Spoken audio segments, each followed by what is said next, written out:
Oração, prudência e gratidão precisam andar juntas. Dediquem-se à oração, estejam alertas e sejam agradecidos.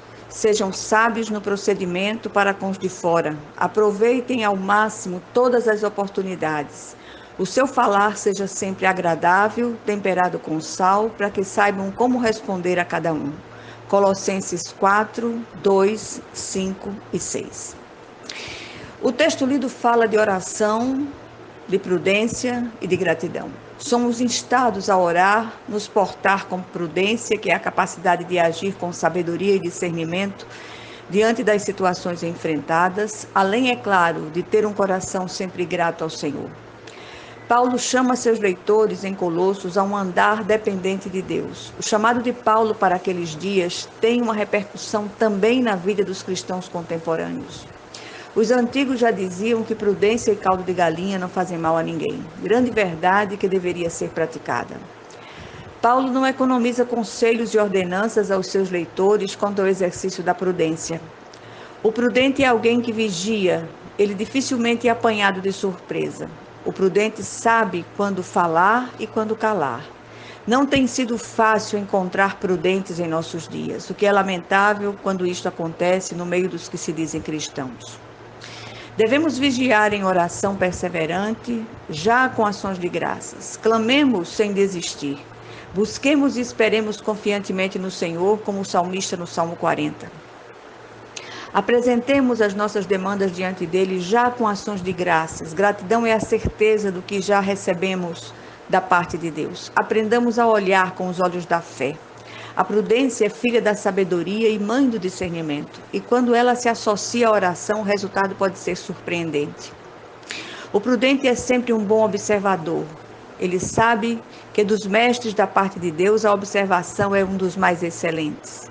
A observação é companheira inseparável do silêncio. Às vezes, calar e observar nos traz aquelas respostas esperadas há tanto tempo, mas que em meio às nossas falações compulsivas não conseguimos enxergar.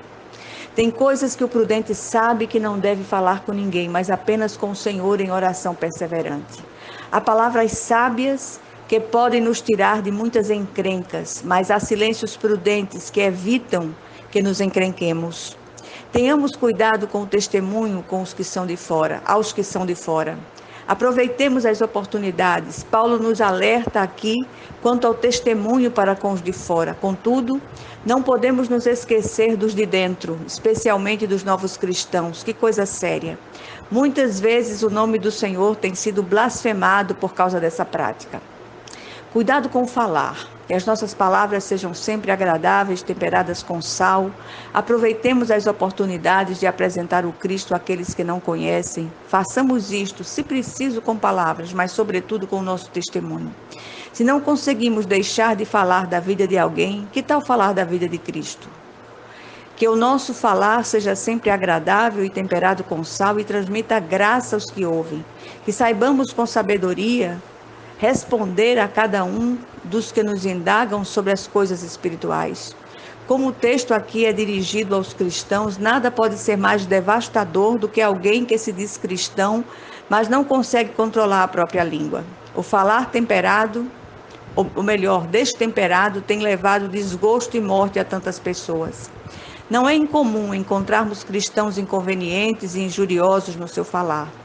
Quantas vidas destruídas, quantos relacionamentos partidos, ministérios devastados pela ação maligna de línguas venenosas. O que aprendemos aqui? Pratiquemos a oração perseverante, vigiemos sempre, tenhamos um coração agradecido ao Senhor e não nos esqueçamos. A prudência é filha da sabedoria, mãe do discernimento e a observação é companheira inseparável do silêncio. Atentemos, em nome de Jesus Cristo. Amém.